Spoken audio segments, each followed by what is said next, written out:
O último ponto que eu gostaria de abordar é ensine ao colaborador, no momento do diálogo, a importância da tomada de decisão. Seja qual for o tema que você venha a tratar, aborde o processo de tomada de decisão. Né? O aprendizado, a mudança de cultura, a mudança de comportamento, ela vem quando nós aplicamos um princípio que é teórico na prática. Ou seja, tira aquele princípio somente do diálogo e vai para a ação. Então nós precisamos ensinar ao colaborador alguns princípios de tomada de decisão. Né? Entre eles, né, há um que eu gosto de utilizar muito, é muito simples, né? Quando nós comparamos os prós e os contras de fazer algo, né? Mostrar os dois lados. É uma maneira de ensinar sobre o processo de tomar de decisão.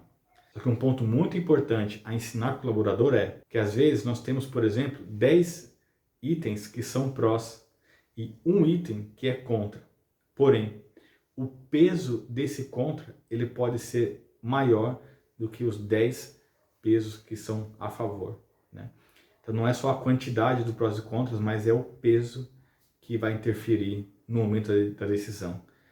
Então por que isso é importante? Porque o colaborador tem que entender, né, que se ele ficar, por exemplo, 5 minutos sem usar protetor respiratório, ou se ele subir rapidamente em altura e não utilizar o cinto, né, mesmo que ele faça isso todos os dias, mas naquele momento que ele deixou de fazer é quando pode causar o acidente. Né? Então, prós e contras, né? Mostrar os dois lados, mas é ensinar ele, né? Aplicar essa prática, né? De fazer o peso dos dois lados. Não só a quantidade de itens, mas o peso. Ele pode falar, mas eu uso todos os dias. Tudo bem, mas um dia que você deixou de usar, um momento que você deixou de utilizar, pode ser fatal. Né? Então, não é só falar do tema, mas mostrar para o colaborador, ensinar ele qual tipo de decisão é esperado dele com relação àquele tema que ele está aprendendo. Tem uma frase que diz que não é o que fazemos de vez em quando que molda a nossa vida, mas é o que fazemos sistematicamente. O diálogo de segurança bem feito, ele deve ser feito sistematicamente. Ele deve ser feito com planejamento, com foco, ensinando o colaborador sobre o pensar, promovendo a atitude de pensar, utilizando palavras adequadas, ensinando ele o princípio da ação, né?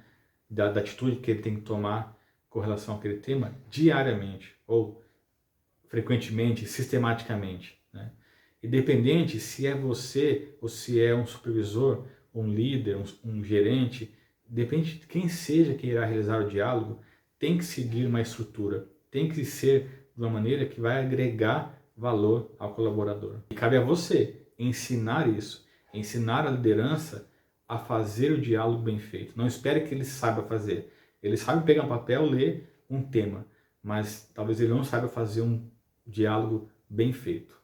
Cabe você aprender, né, novas práticas, novos conceitos e absorver e ensinar isso ao líder para que o resultado seja o melhor tanto para você, como profissional de segurança, como para a empresa como um todo.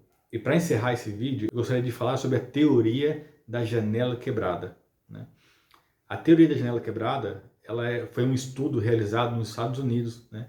Numa época onde os metrôs dos Estados Unidos estavam tendo muitas depredações, pichações, as pessoas entravam sem pagar, pulavam a catraca, né? E um prefeito ele decidiu colocar em prática uma teoria de dois estudiosos sobre essa questão comportamental. Então o que foi feito? Foi pego dois veículos, né, do mesmo ano, do mesmo modelo, iguaizinhos. Um desses veículos foi colocado no Bronx, né, que é conhecido como o local mais pobre, mais perigoso dos Estados Unidos, né? E outro veículo foi colocado em Palo Alto, que é na Califórnia, um lugar conhecido como ser uma classe mais alta, né, mais rica, mais limpa. Né? Então esses veículos foram colocados lá, como era esperado, né? Após 2 dias, o veículo que foi colocado lá no Bronx, ele estava totalmente depredado. Até o motor do veículo já tinham tirado. Eles destruíram o veículo. E 2 dias após, né, no mesmo período, aquele veículo que estava em Palo Alto, ele estava intacto. ninguém havia mexido naquele veículo. Só que o pesquisador, ele foi além. O que ele fez? Ele foi naquele veículo em Palo Alto, que estava intacto, e quebrou a janela. E 2 dias após, né, aquele veículo que estava em Palo Alto, ele foi totalmente destruído, né? Assim como o veículo do Bronx, o veículo de Palo Alto também foi totalmente destruído. E o que esse estudo trouxe? Que as pessoas, elas agem conforme o ambiente, né? Uma simples janela quebrada, ela fez com que as pessoas pensassem que o carro poderia ser totalmente destruído, né? Então, as pessoas, elas são moldáveis ao ambiente. Tem pessoas que, às vezes, um pouco mais tímidas, mas em um ambiente onde as pessoas conversam muito, elas se adequam, né? Tem pessoas com comportamento adequado, mas num ambiente onde as pessoas não têm um comportamento adequado, acaba sendo moldada a ter esse comportamento inadequado. Ou seja, as pessoas são moldadas de acordo com o ambiente que elas estão. E os diálogos de segurança, por menor que seja, né, ele traz um efeito muito grande nas pessoas. Então nós não podemos tirar a importância desse momento, né, desse diálogo de segurança, porque as pessoas vão se moldar aquilo que está sendo tratado e como está sendo tratado. Essa teoria das janelas quebradas, elas podem ser aplicadas diariamente na segurança, né? O ambiente inseguro gera acidentes, né? Porque as pessoas agem de forma insegura, né? Agora, um ambiente seguro, né? Ou um ambiente onde existe um processo de conhecimento, as pessoas mudam seu comportamento também. Então, por mais que seja simples, por menor que seja o tempo, não deixem de fazer o diálogo de segurança. Faça aplicando as coisas que foram tratadas nesse vídeo. E eu tenho certeza que o resultado atingido será o melhor para todos.